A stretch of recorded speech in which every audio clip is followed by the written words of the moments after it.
Mass Keezhapavoor. Hi, welcome to Mass Kilapavur channel. I am Dr. Aruna Shanmugavel. In this video, we are going to learn about the details of pterygopalatine ganglion, the superficial and deep petersal nerves, and the long and short sphenopalatine nerves. Before entering into the session, let us see a quote. I will succeed in life. Not immediately, but definitely. Shall we enter into the topic? The pterygopalatine ganglion is one of the four parasympathetic ganglions of head region, and this is the largest among all. It is otherwise called as sphenopalatine ganglion, Meckel's ganglion, or ganglion of hay fever. Where is it located? It is located in the pterygopalatine fossa, immediately in front of the opening of pterygoid canal. It is suspended from maxillary nerve by means of two roots. But according to Professor R.J. Last, it is not suspended by two roots but by means of a large stout single trunk. The pterygopalatine ganglion is topographically related to maxillary division of trigeminal and functionally related to facial nerve. There are three roots for pterygopalatine ganglion: sensory, sympathetic, and parasympathetic. The sensory fibers are given off from maxillary nerve. The sympathetic and parasympathetic fibers pass together through nerve of pterygoid canal. Before learning nerve of pterygoid canal, let us discuss the petrosal nerves. The petrosal nerves are superficial and deep. The superficial petrosal nerves are two in number, greater and lesser on both sides. The greater superficial petrosal nerve arises from geniculate ganglion of facial nerve. The lesser superficial petrosal nerve arises from tympanic plexus. The deep petrosal nerve arises from sympathetic plexus over internal carotid artery. The greater superficial petrosal nerve with parasympathetic fibers and deep petrosal nerve with sympathetic fibers join together to form Vidian's nerve or nerve of pterygoid canal.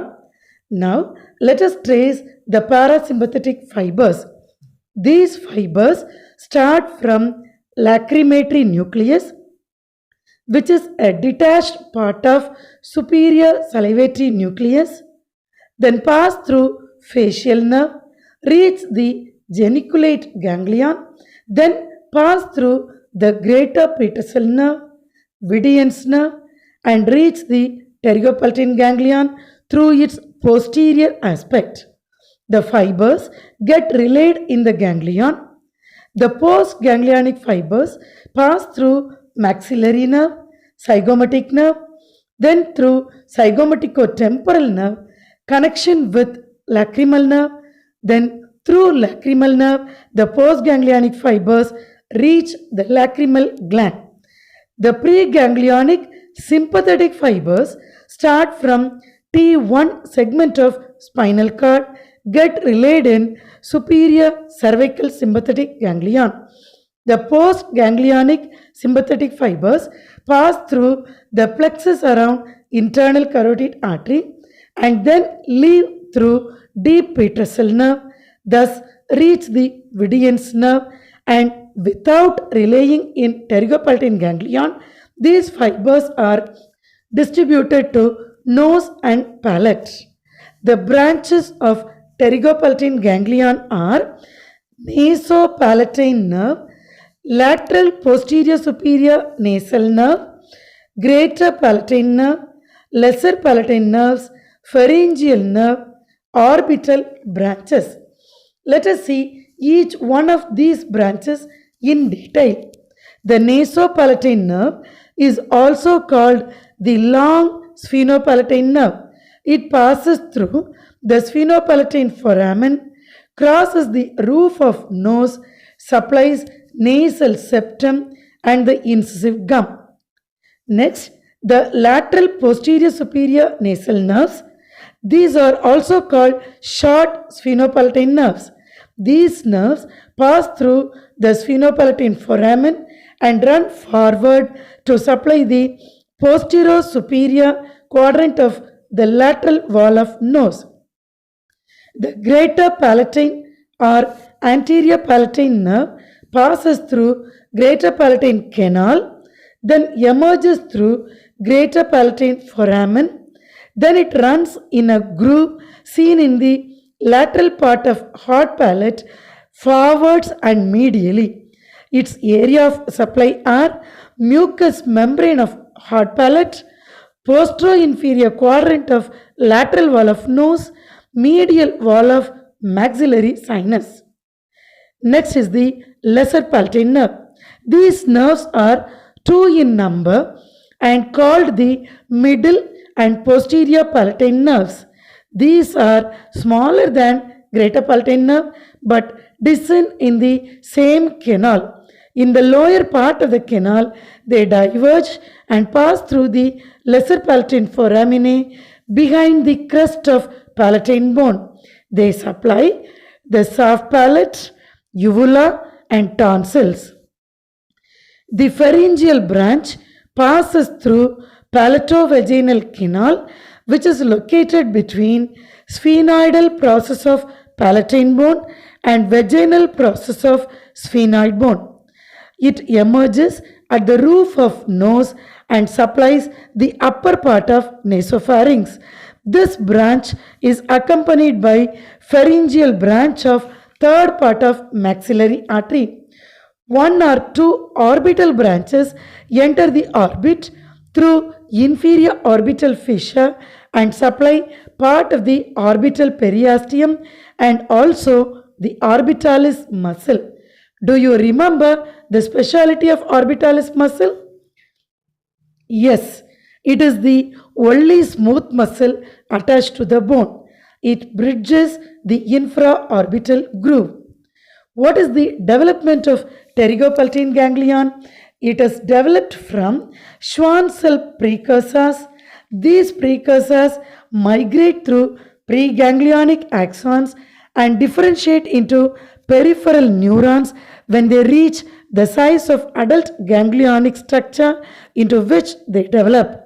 The otic and pterygopalatine ganglion are single undifferentiated cell mass till 16th week of gestation. Then they are separated by growing ala temporalis, that is the greater wing of sphenoid. Let us see the clinical consideration of pterygopalatine ganglion. Hyperparasympathetic release can be associated with hyperlacrimation, mucosal congestion, and rhinorrhea. When a person is exposed to the allergens, it makes the runny nose, nasal congestion, watery, itchy, red eyes, and sneezing. This condition is allergic rhinitis or hay fever. Hence, this ganglion is known as ganglion of hay fever. This ganglion is used as an example of neuroanatomical model for explaining cluster headache. Sluder was the first to describe this type of headache as nasal headache, and he explained that this was due to involvement of sphenopalatine ganglion. Later, it was known as Sluder neuralgia. Pterygopalatine ganglion block is a procedure for treating cluster headache and for relieving cancer pain. Sluder used the transnasal approach. Regional anesthesia of the distribution area of pterygopalatine ganglion sensory fibers for nasal and dental surgery can be provided by blockage via transnasal, transoral, or lateral infratemporal approach. Remember, the lingual nerve can be anesthetized near lower third molar, whereas greater palatine nerve can be anesthetized near the upper third molar. Let us end the session with a quote. Life is very complicated. Don't try to find answer because when you find answer, life changes the questions. Thank you for watching. If you like this video, don't forget to subscribe and click the bell icon select all to get instant notification.